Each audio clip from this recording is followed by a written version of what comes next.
சென்னை பெரும்பாக்கம் எழில்நகர் பகுதியை சேர்ந்தவர் தான் செல்ஃபியா மேரி, வயது 23. இவருடைய கணவர் பெயர் தான் சூரி.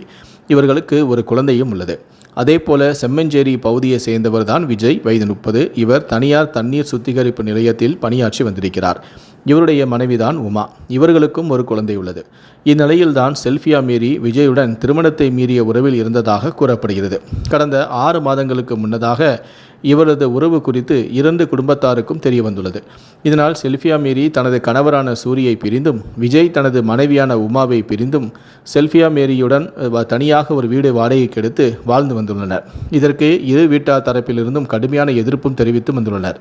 இந்த நிலையில்தான் நேற்றிரவு செல்ஃபியா மேரி தனது தோழிக்கு, எங்கள் குடும்பத்தினர் எங்களை வாழவிட மாட்டார்கள், அதனால் நாங்கள் இருவரும் தற்கொலை செய்து கொள்ளப் போகிறோம் என்று குறுஞ்செய்தியை அனுப்பியிருந்தார்.